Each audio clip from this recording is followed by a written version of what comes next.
Saludos, buenas tardes, bienvenidos a mi exposición. Esta cátedra es sobre psicología familiar, la unidad número 2, sobre la familia. El número de secciones está aquí abajo en la diapositiva. Y bueno, comencemos.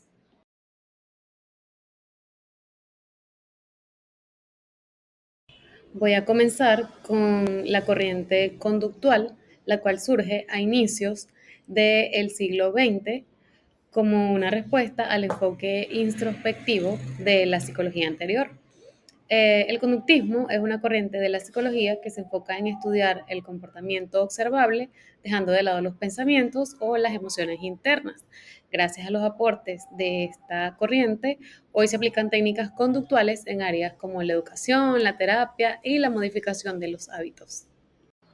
También les voy a hablar sobre los principales representantes de esta corriente, como lo es el conductismo.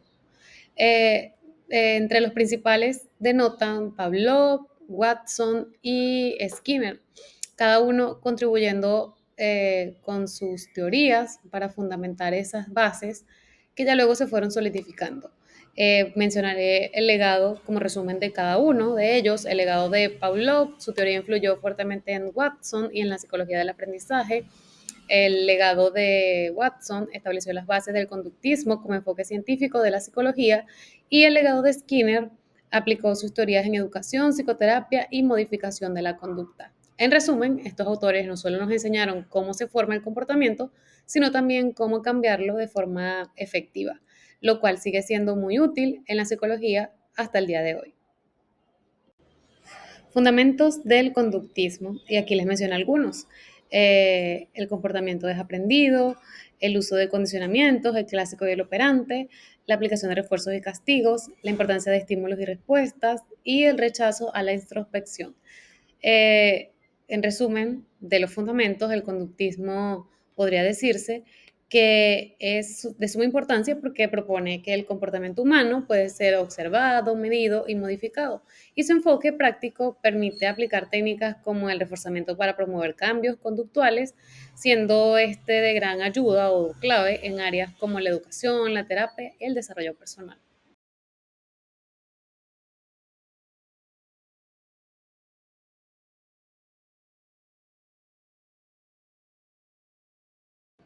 Continuamos con la corriente humanista, la cual surgió en la década de 1950 como una reacción del conductismo y del psicoanálisis. La psicología humanista ve a la persona como alguien capaz de crecer, de cambiar y dar sentido a su vida. Se enfoca en las emociones y la libertad y el deseo de ser mejor, valorando cada uno cómo vive y cómo siente. Los psicólogos humanistas consideran que cada persona tiene un potencial innato para desarrollarse. Ahora hablaremos de los principales representantes de la corriente humanista. Entre ellos destaca Abraham Maslow, muy conocido por la pirámide de las necesidades, Carl Rogers y Fritz Perls, cada uno contribuyendo con su teoría al mejoramiento de los fundamentos que defendieron y que hicieron estandarte de ellos, como Maslow, la jerarquía de las necesidades, Carl Rogers, la terapia centrada en la persona, entre la aceptación incondicional y la autenticidad, y Fierce Peirce con el desarrollo de la terapia de la Gestalt, muy famoso porque enfatiza la experiencia del momento presente y la importancia de las percepciones sensoriales. Fueron importantes porque pusieron, cada uno de ellos fueron importantes porque pusieron en el centro a la persona, su libertad, sus emociones y su deseo de crecer. Pues gracias a ellos, la psicología empezó a ver al ser humano como esperanza, valorando su capacidad de cambiar, tomar decisiones y buscar una vida con sentido. En los fundamentos de la corriente humanista tenemos estos cinco que son enfoque centrado en la persona, libertad y autonomía, observación positiva, énfasis en el bienestar emocional y ética de la responsabilidad. Esta corriente humanista es muy importante porque valora al ser humano como alguien único, con la capacidad de crecer, tomar decisiones y buscar su bienestar. Que nos recuerda, bueno, que cada persona tiene un potencial y que merece ser escuchada y comprendida.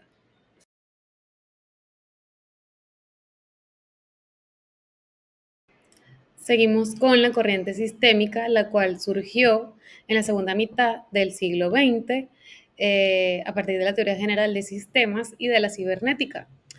Esta corriente sistémica entiende a la persona como parte de un grupo. Un ejemplo es la familia. No se enfoca solamente en el individuo, sino en cómo se relaciona con los demás y cómo esos vínculos influyen en su forma de ser y de actuar.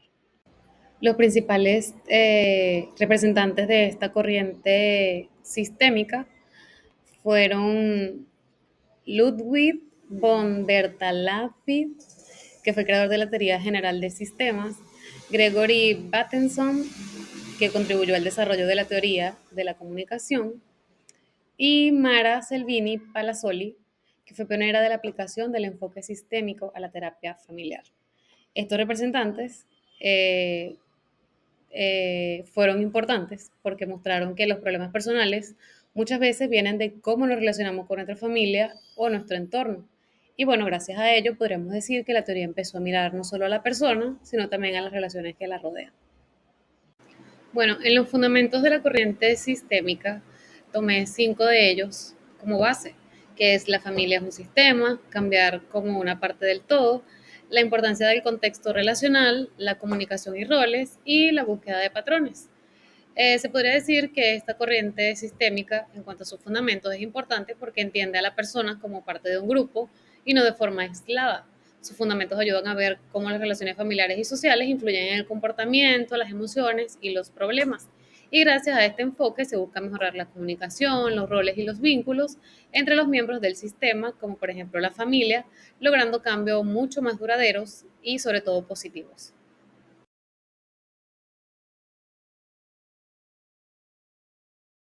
Hice una comparación de 3 aspectos entre las corrientes, de la cual voy a generalizar un poco, entonces voy a decir que la corriente conductual se enfoca en el comportamiento que se puede ver y cambiar usando técnicas como premios o castigos.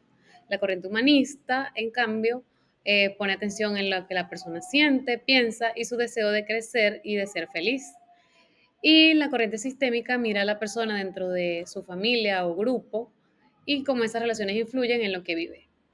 ¿Qué quiero decir con esto? Bueno, que cada una de estas corrientes ve al ser humano desde un ángulo distinto, pero juntas ayudan a entender mejor su comportamiento, emociones y relaciones.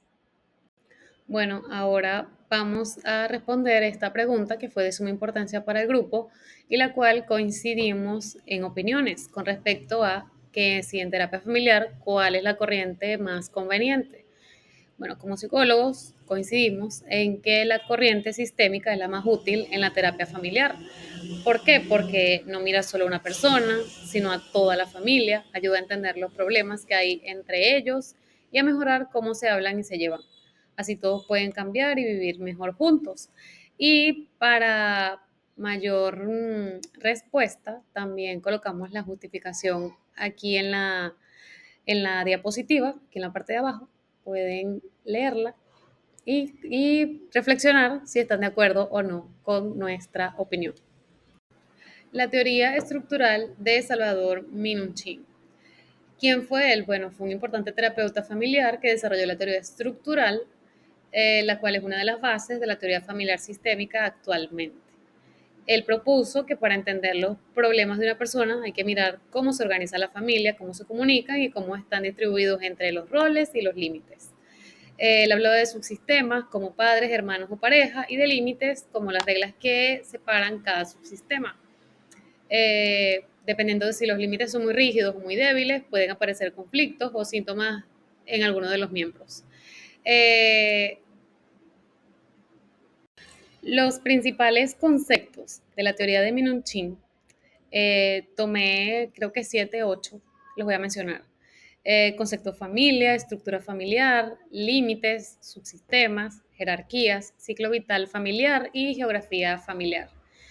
Minuchin explicó que una familia funciona como un sistema. Bueno, ¿cómo como un sistema? Pues en un sistema todos están conectados. Sus conceptos más importantes como estructura familiar, límites y subsistemas ayudaron a entender cómo se organizan los roles dentro de la familia, o sea, cómo se relacionan entre sí, porque a veces hay problemas. Gracias a sus ideas, los terapeutas hoy nos podemos ayudar eh, a mejorar la comunicación dentro de la terapia familiar, a poner reglas claras y a fortalecer relaciones, límites, subsistemas, jerarquías, ciclo vital familiar y geografía familiar. ¿Quién fue Urie Bronfenbrenner? Bueno, fue un psicólogo y teórico del desarrollo humano, nacido en Rusia en 1917 y nacionalizado en Estados Unidos. Es conocido por haber creado la teoría ecológica del desarrollo humano, una de las más influyentes incluso en la psicología y en la educación. Hay dos preguntas muy importantes y es que señala la teoría de Bronfenbrenner y él señala que el desarrollo de una persona no ocurre inesperadamente, sino en constante interacción con su entorno. Eh, Cada uno de estos sistemas influye en la forma en que la persona piensa, actúa y se relaciona. ¿Y qué indica la teoría ecológica? Bueno, según él, esta teoría ayuda a comprender a la familia como un sistema clave en el desarrollo y cómo los cambios o conflictos en un nivel pueden afectar a todos los demás. Él también habla sobre un globo sistema. Es como una estructura, como su palabra lo dice, un globo que enfoca desde el círculo pequeño y se va agrandando a medida que va el individuo, el niño o la persona relacionándose con el exterior. En primer lugar, posicionó al microsistema, que es el entorno más cercano al individuo. Un ejemplo de ello es la familia, la escuela, los amigos, el vecindario, donde aquí ocurren interacciones directas y significativas. La segunda es mesosistema, conjunto de relaciones entre los diferentes microsistemas. En un ejemplo, relación entre padres y los maestros del niño. El número 3, exosistemas, sistemas que no afectan directamente al individuo, pero que influyen en su entorno. Un ejemplo, el trabajo de los padres o las decisiones políticas locales. Como cuarto, macrosistemas, que engloba creencias culturales, normas sociales, leyes, ideologías y tradiciones que influyen en todos los otros sistemas. Y el cronosistema, que se refiere al tiempo y cómo los eventos vitales o históricos afectan el desarrollo. Un ejemplo de esto puede ser un divorcio, una migración o una crisis social. Bueno, esta fue toda mi exposición. Espero que de verdad les sirva y que sea de mucha utilidad para ustedes y muchas gracias por su atención.